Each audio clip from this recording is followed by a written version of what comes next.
Bismillahirrahmanirrahim. Astaghfirullahaladzim, astaghfirullahaladzim, astaghfirullahaladzim, astaghfirullahaladzim. Alladzi la ilaha illa huwal hayyul qayyum wa atubu ilaih. Bismillahirrahmanirrahim. Alhamdulillahi rabbil alamin. Wassalatu wassalamu ala asyrafil anbiya'i wal mursalin. Sayyidina wa maulana Muhammadin wa ala alihi wa ashabihi wa azwajihi wa dzurriyyatihi wa tabi'in. Walhamdulillahi rabbil alamin. Wa qala musannifu rahimahullah ta'ala wa nafa'ana fi 'ulumihi fid dharain.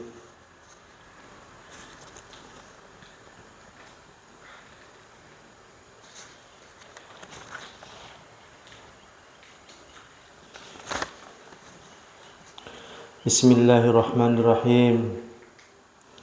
La tutlub minhu ayyakhrajaka min halatin liyasta'malaka fima siwaha falau adraka lasta'malaka min ghairi ikhrajin. Yang artinya, janganlah engkau mencari sesuatu yang akan mengeluarkan engkau daripada satu hal yang mana engkau mau beramal selain kehendak Allah Subhanahu wa taala. Kalaupun Allah Subhanahu wa taala menghendaki untuk beramal yang lain, itu adalah min ghairi ikhrajin, tanpa kamu hendaki. Maksudnya di sini ini menceritakan tentang adab seseorang yang sudah arif ataupun yang sudah kenal. Jadi apabila seseorang sudah ma'rifat kepada Allah Subhanahu wa taala, dia harus punya adab. Di antaranya adabnya adalah apabila seseorang tersebut sudah diletakkan dalam satu tempat, jangan hendak berpindah seorang. Nah, karena kata beliau di sini, apabila Allah Subhanahu wa taala menaikkan suatu derajat seseorang, maka pastilah itu yang terbaik. Ini masalah urusan hati kan. Nah, idza kana al-mar'u ala halatin la tuwafiqu gharduhu kanat muta'allaqatan bid-dini aw bid-dunya la yanbaghi lahu ay yaruma al-khuruj minha bi nafsihi yu'aridu hukma waqtihi. Apabila seseorang diandak oleh Allah Subhanahu wa taala dalam satu hal yang keinginan seseorang tersebut kada sesuai dengan dirinya, baik itu berhubungan dengan agama ataupun berhubungan dengan dunia, maka tidak boleh bagi dia untuk keluar dari hal tersebut. Nah, contohnya kayak inilah, seseorang tuh diperintahkan oleh Allah Subhanahu wa taala, dia mendapatkan ilham karena setiap seseorang tuh ada wayahnya. Kalau para anbiya disebut wahyu, kalau orang yang soleh disebut adalah ilham ataupun isyarat ataupun petunjuk hidayah daripada Allah Subhanahu wa taala, dan itu biasanya melewati bisikan hati. Nah, bisa didengar ketika dalam keadaan kita sadar dan bisa mendengar ketika kita dalam keadaan guring, yaitu mimpi. Nah, seseorang itu misalnya contohnya sudah ditunjukkan arahnya berpindah, misalnya hijrah Misalnya dari Banjarmasin tujuan ke Palangkaraya, ini masalah dunia nih. Hijrah petunjuknya ke situ. Maka jangan bisa-bisa seorang hendak berpindah ke lain tempat. Nah, ini masalah dunia aja kan, masalah hijrah. Dan kalau seandainya juga ini ditunjukkan oleh Allah Subhanahu wa taala masalah gawian, yang disebut adalah ini masih menggunakan asbab, begawi dengan asbab, berusaha menghasilkan duit dengan asbab, berusaha dengan asbab. Nah, tiba-tiba inya maampehe asbab, ampeh begawe. Ibaratnya hendak mengharapkan dari langit saja. Maka apabila belum ada perintah, jangan menggawe seperti itu. Maka gawilah dengan asbab. Nah, misalnya seseorang tersebut Allah Subhanahu wa taala dalam makam kepahaman saja hanyar kan. Hanyar makam paham tauhid di ilmu, paham kemudian diamal, beramal. Makam orang awam aja masih. Nah, tapi gara-gara mendengar daripada perkataan ulama, mendengar membaca daripada buku tentang ma'rifat yang kelas tinggi, kemudian dia menggunakan paham tersebut dan dirasakan di hati, itu kada boleh juga. Misalnya contohnya kita membaca kitab yang tinggi, karya daripada Ibnu Arabi. Di situ adalah bahwa makhluk itu adalah hakikatnya Tuhan. Membaca misalnya di situ. Hakikatnya Tuhan.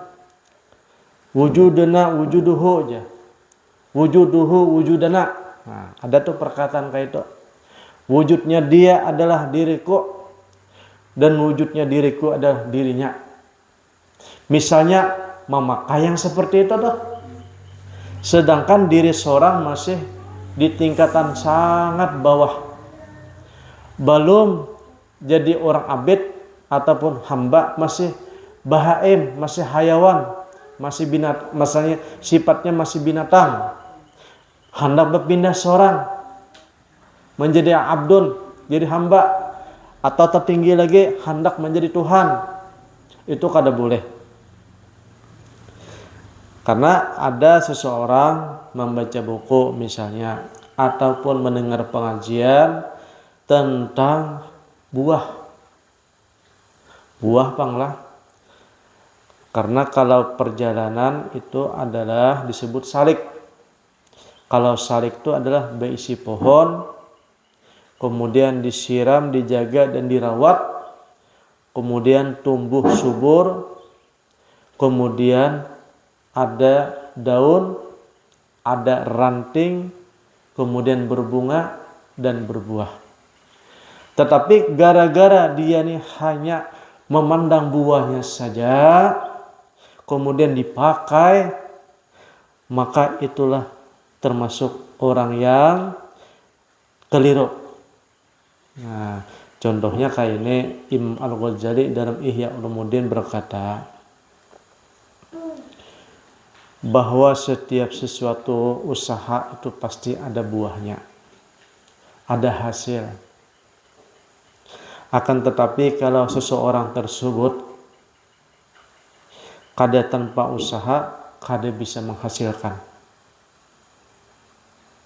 Nah, adapun hasil daripada orang yang salikin ataupun muridin, ataupun yang disebut juga hasil daripada orang yang bersyariat, kemudian hasil daripada orang bertarekat, ataupun hasil daripada orang berma'rifat adalah menghasilkan hakikat. Nah, tetapi hakikat di sini itu adalah buah terakhir, ghayatul ghayah, puncak di atas segala-gala puncak perjalanan hamba di situ. Dan di situ disebut juga makam harrah, yang disebut adalah makam orang yang merdeka. Merdeka tuh di situ tuh merdekanya. Jadi maksudnya merdeka di sini adalah hidin tuh sudah kada ada lagi jarak dengan Allah Subhanahu wa taala. Kada ada lagi jarak dengan Allah Subhanahu wa taala sampai seseorang tersebut adalah tenggelam, ataupun dia bahasa orang tasawuf adalah maghrub ataupun karam. Saking karamnya tersebut, itu adalah seseorang tersebut kada bisa membedakan lagi mana Tuhan, mana makhluk. Di situ dah. Maka orang menilai beliau ini adalah hulul dan ittihad. Ittihad dan hulul itu pendapat orang. Kalau ittihad itu artinya menyatu ciptaan dengan tukang ulah. Kalau hulul itu adalah berturun, yang pencipta bergabung lawan nan diulah, itu namanya hulul. Ini adalah pendapat daripada Ibnu Arabi dalam kitab Futuhul Maqiyah. Tetapi di sini Ujahidin lah, Hidin berkisah, kami ini asal usulnya orang syariat tulin. Kami ini hafal Al-Quran dan kami ini hafal hadis. Dan kami ini ibaratnya hafal hadis, hafal Al-Quran dan sunnah Nabi itu kami gawe seberdaan. Tapi ketika kami asyik dalam berzikir, dalam tafakur, dalam ja'uk, ataupun dalam mahabbah, kami ini adalah lupa. Sehingga apa yang keluar daripada mulut kami, kami pun kada terasa. Nah, inilah yang disebut adalah orang itu dalam keadaan sukran. Kan dalam tasawuf itu ada namanya sukran, yang disebut adalah mabuk. Ada majnun, adalah orang yang gila. Dalam tasawuf juga ada disebut orang tersebut adalah wajdan, sudah hatinya nih kada kawa memiliki lagi, itu wajdan. Tasarah aja sudah hati ini nang kayak apa, itu wajdan dok, peribahasa tasawuf dok. Nah, jadi Jahidin asalnya kami seperti itu juga awalnya, tapi karena kami sibuk dalam cinta, bercinta-cinta, menyebut nama Allah Subhanahu wa taala, akhirnya kami itu yang terpandang, yang terlihat, yang terasa kada ada lain kecuali Allah Subhanahu wa taala. Terpaksa mulut pun menerjemahkan apa isi hati, akhirnya yang keluar adalah anal haq, anal haq. Akulah yang benar. Dan itulah hasil daripada orang yang sudah sampai ke hadrat Allah Subhanahu wa taala. Tetapi apabila kita membaca tentang masalah ini, kemudian kita pakai, itu kada boleh hukumnya.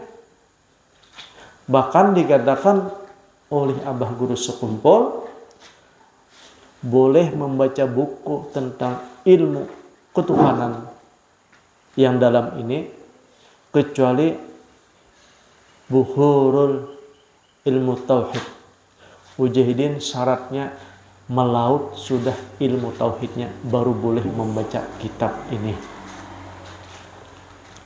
Ini bagi orang yang salik, orang yang mencari. Tetapi kalau orang jajab kada bapak membaca, karena sudah melewati, sudah bertemu dan berjumpa dah, kada jadi masalahnya. Bahkan kalau melihat buku tuh hanya seakan-akan melihat peta saja, tapi sudah dilewati. Ibaratnya seandainya orang tuh sudah bolak-balik ke Kalimantan Barat, macam-macam jalan dia sudah lewati, baik lewat Katingan sampai juga ke Kalimantan Barat, atau lewat Pangkalambon bisa juga sampai, atau lihat dari Kahayan sampai juga, atau lihat Barito sampai juga. Kemudian dia juga sering lewat misalnya sungai Tumbang Manjul misalnya, karena dia sudah sering ke sana, ke Kalimantan Barat, bulak-bulik sudah. Jadi kalau seandainya ia tuh membaca buku ataupun peta, itu sekedar mencucukkan saja. Bahkan lebih akurat inya berjalan seorang daripada yang di buku tersebut. Karena apa? Karena kalau yang di buku ini itu mungkin peta zaman orang dahulu, sebelum ada perubahan. Tapi kalau dia dijalankan ataupun jajab, itu adalah sesuai dengan zaman sekarang.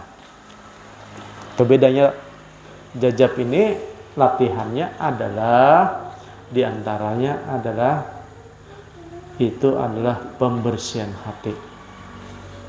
Pembersihan hati itu supaya cepat jajab tuh. Nah, itu pembersihan hati yang paling bagus. Nah, pembersihan hati ini telah dibahas oleh Imam Al-Ghazali. Imam Al-Ghazali dalam kitab Ihya Ulumuddin. Mudah-mudahan kita bisa membacanya kinalah. Akan tetapi dikatakan oleh Imam Sya'rani, yang paling cepat pembersihan hati adalah tauhid. Nah, tauhid di sini maksud dan tujuannya adalah kada ada yang bergerak kecuali gawian Tuhan. Itu jadi dirasakan dulu, gawian Tuhan itu. Fi'il Allah Ta'ala aja gawian Tuhan aja terus dirasakan.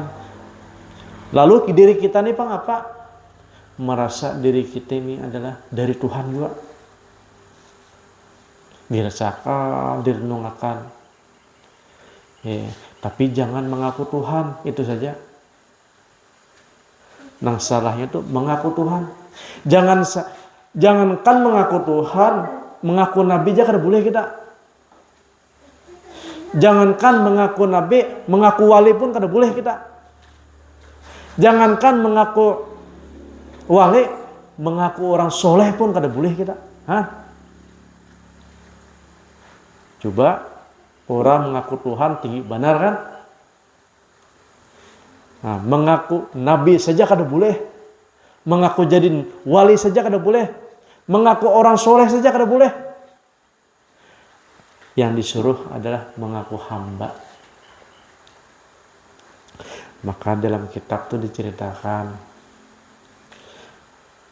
ulama-ulama terdahulu kan sambil menangis nih bermunajat kepada Allah Ta'ala karena takutan dengan siksa, takut dengan azab, takut dengan su'ul khatimah. Maka menangisnya, habis menangis berkata dalam bahasanya tuh, hajihi dumu'i wa hajihi ummi wa ana abduka wa anta arhamur rahimin. Ya Allah, ini adalah tangisku. Kemudian aku diasuh oleh bapak ibu mamaku. Kemudian aku ini hambamu yang hina. Dan engkau ya Allah pengasih dan penyayang. Nah, jadi orang-orang terdahulu kadada dalam akal mereka itu mengaku Tuhan kadada. Sejarah itu kadada.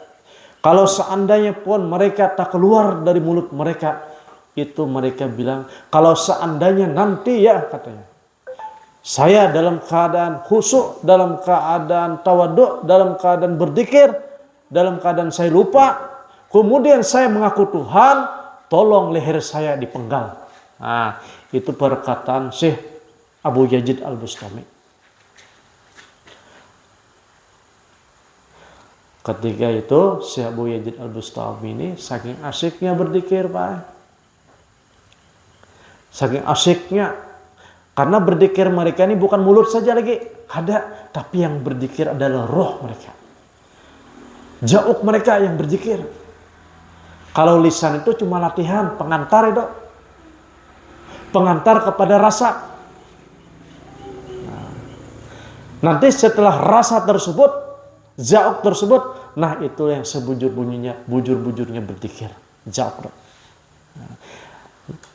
Gerak tubuh kita, lisan kita, pikir kita, itu pengantar berzikir, pengantar aja supaya sampai kepada namanya zikir zauk tadi. Zikir roh.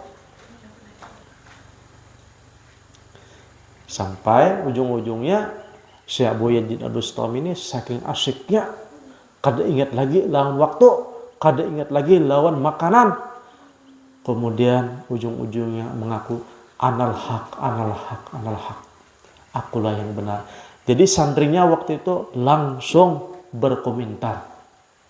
Syekh, kenapa sampean seperti ini? Apa gerang?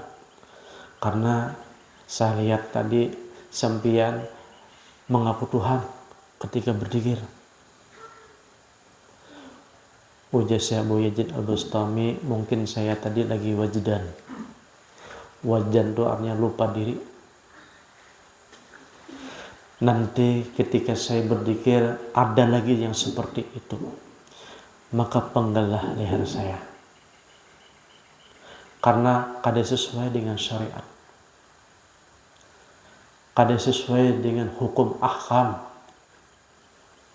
Karena yang mengaku Tuhan itu hanyalah raja-raja Namrud, raja-raja An-Narabukum Ala kan?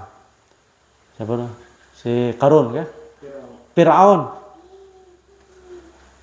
Adapun orang-orang yang terdahulu seperti mana Nabi Isa alaihissalam dibilang adalah anak Tuhan, tuh orang yang menggelar, bukan sidin yang mengaku. Adapun Uzair itu dibilang anak Tuhan, itu pun orang juga yang bilang, bukan beliau yang mengaku. Beliau mengaku, aku adalah abdun, aku adalah hamba Allah subhanahu wa ta'ala. Jadi nanti kalau ada aku mengeluarkan kata-kata mengaku Tuhan, tolong leher saya dipenggal. Nah, setelah beliau berzikir, kemudian terkeluarlah dengan kata-kata anal haq, anal haq. Setelah itu amanah daripada gurunya, murid tadi ambil pedang. Ternyata ketika mau dipedang, mau dipenggal lehernya oleh santrinya, beliau ini langsung banyak jumlahnya. Menjadi banyak jumlahnya. Jadi kada tasembalihan ya Allah. Yang satu pindah sana. Nah, ini dalam kitab Karamatul Aulia. Ada sudah diceritakan. Dalam kitab Karamatul Aulia. Kemudian ada lagi yang mengaku lagi di zaman Junaid al-Baghdadi. Ngarannya adalah Husain al-Khalat. Beliau ini ibaratnya saking tidak sadarnya, beliau ini langsung disidang karena mengaku Tuhan ujungnya. Sedangkan Junaid al-Baghdadi adalah gurunya. Jadi Husain al-Khalat ini adalah muridnya. Kata beliau, tidak ada yang memutuskan daripada perkataan kamu kecuali dengan diputuslah leher kamu. Nah, waktu itu langsunglah dipancung. Ngarannya Husain al-Khalat.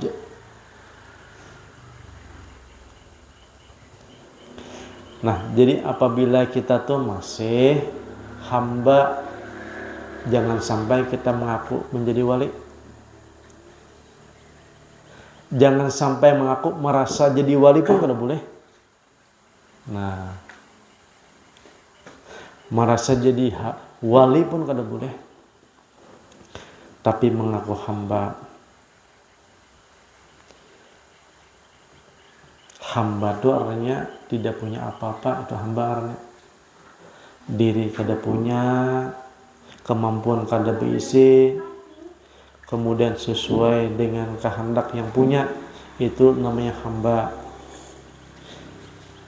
Kudrat iradat, ampun Allah Ta'ala, pengetahuan punya Allah Ta'ala, kemudian sama basar punya Allah Ta'ala, hidup ataupun hayat punya Allah Ta'ala. Jadi kita nih bang apa?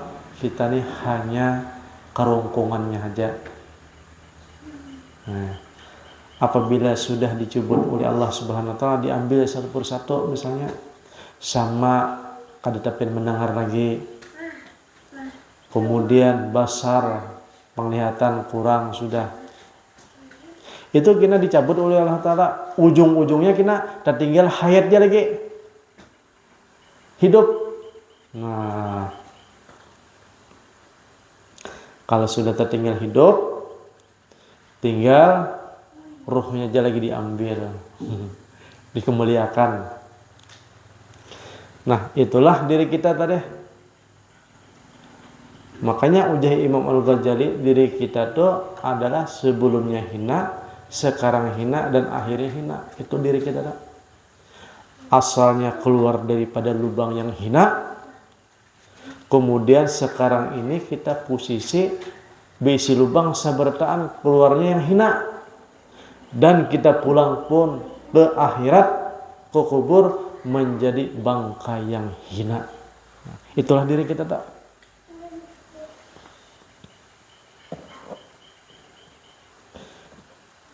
Masya Allah. Nah, jadi kalau Allah Subhanahu Wa Ta'ala meletakkan diri kita dalam satu tempat, jangan berpindah sarang, apalagi sampai mengaku. Itu aja tak. Kita lanjut lagi.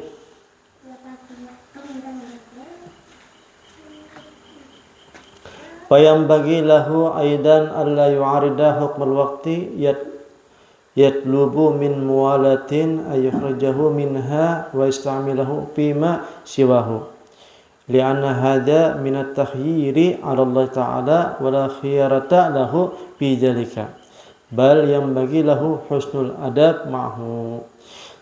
Jadi kalau seandainya Allah Subhanahu Wa Ta'ala meletakkan kita nih dalam amaliyah atau gawian, yang penting diri kita tuh sesuai dengan perintah Allah Ta'ala.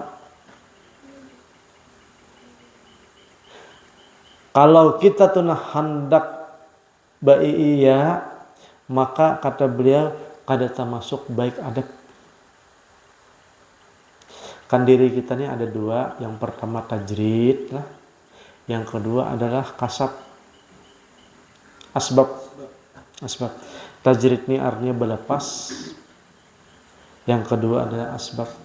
Jadi kita nih kira-kira kita nih yang mana, apakah di asbab ataupun di tajrid? Antara dua itu. Ada satu cerita di sini diceritakan, ada seorang pemuda nih pindah pak iyanya, aku nih sudah begawi, duit banyak sudah aja.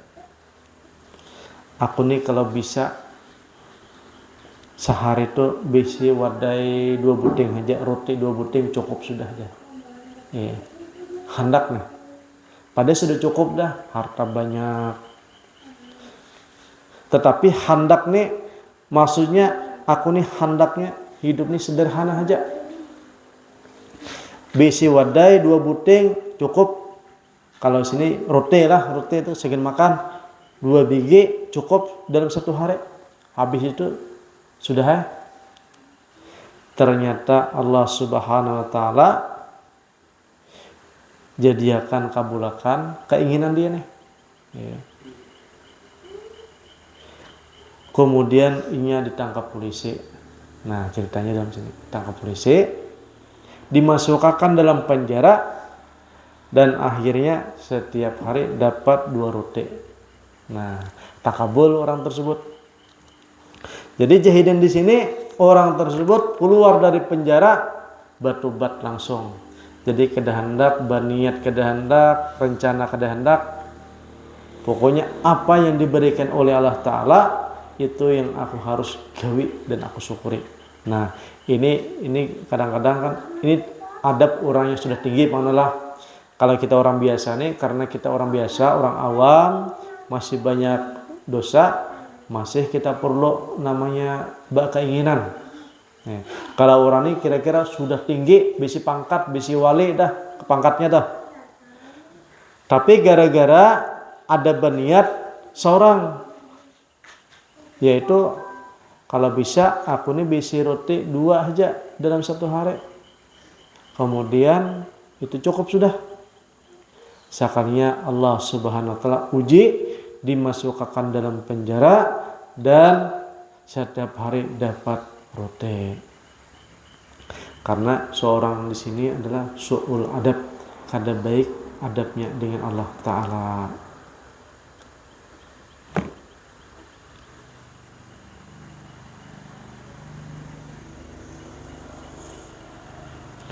Nah, kayak itulah jadi dalam tafsir, dalam kitab Tanwir.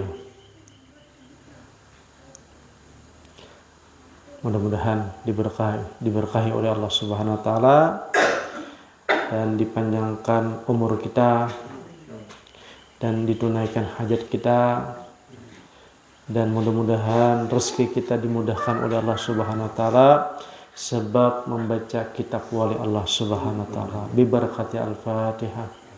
A'udzu billahi minasyaitonir rajim. Alhamdulillahirabbil alamin.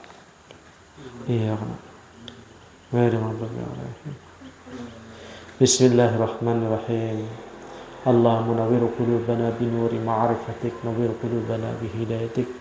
Rabbana atina fid dunya hasanah wa fil akhirati hasanah wa qina adzabannar. Walhamdulillahirabbil alamin. Taqabbalallahu minkum.